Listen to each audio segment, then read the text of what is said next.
Humans have this habit of categorizing everything. They do it to keep things organized. Edible, non-edible, flammable, non-flammable, fast, slow, safe, dangerous. It is the same with cars. GTs, track cars, hybrids, hypercars, off-roaders, street cars, supercars, JDMs. Then there is SLR. SLR. SLR. The SLR. SLR. SLR. SLR. SLR. SLR. the SLR Mclaren. People said that it didn't fit into a single category, that it suffered from an identity crisis. Or did it? It all started with a partnership that on paper sounded like the dream team. Mercedes and McLaren, fresh off dominating Formula 1 together, decided to build a road car.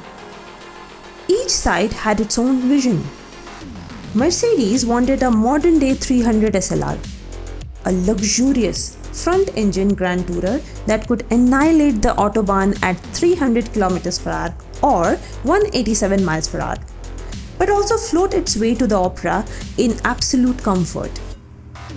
That meant plush leather, a big automatic gearbox, and enough refinement to keep the suits happy.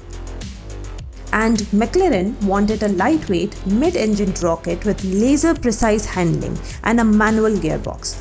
Basically, a distant cousin to the McLaren F1. They thought, sure, let's make a car together. Can't be that complicated, right?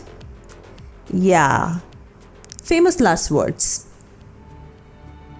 Mercedes' vision was like a grand orchestra. Sweeping violins, shiny brass, the kind of thing you would hear in a fancy ballroom. It was all about luxury and class, made to impress people dressed up in tuxedos, sipping on champagne. On the other hand, McLaren was like a pure stripped-down rock, aggressive, raw, with blistering guitar solos and drum beats. It's loud, unapologetic, and built to make your heart race. What they ended up creating was something very close to Beethoven's symphony.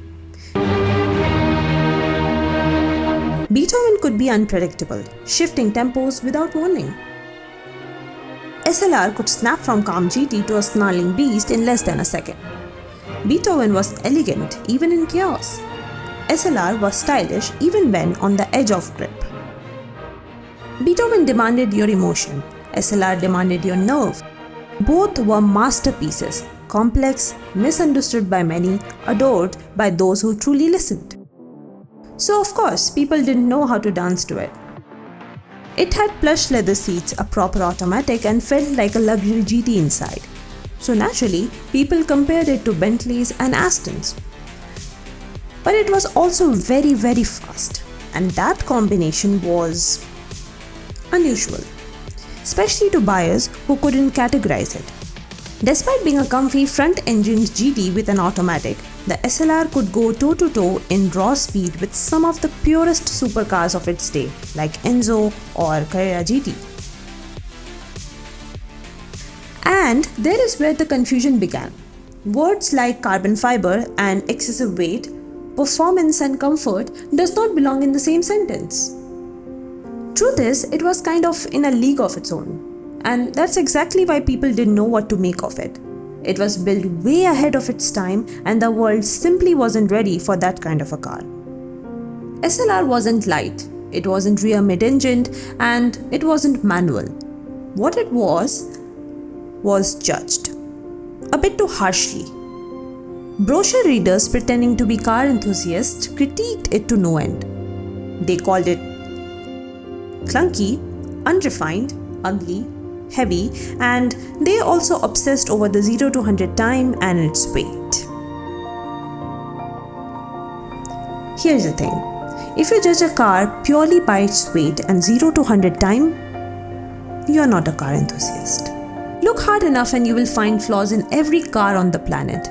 Even the McLaren F1, the car associated with the word perfection, was far from perfect in Gordon Murray's eyes. My point is, SLR was a great car, still is, even by today's standards. And eventually, when the world evolved, people started seeing it for what it truly was: an outrageously fast, beautifully built, supercharged monster that could crush long distances and look like a spaceship while doing it. It aged like fine wine. Prices climbed, collectors fell in love with how raw that supercharged V8 felt and how paradoxical the entire concept was. If you're familiar with Schrodinger's cat, which stops being a paradox the moment you open the box, SLR remains a paradox. Let me explain. If you open the box, you will find that the Enzo is a raw track-focused monster, Continental GT is a land yacht. But what exactly is SLR? Is it beautiful or monstrous? Is it heavy or blindingly fast? Is it a GT or an overbuilt supercar? Truth is, it refused to settle into a single identity, and not even time could force it to pick a side. And that is why it is special.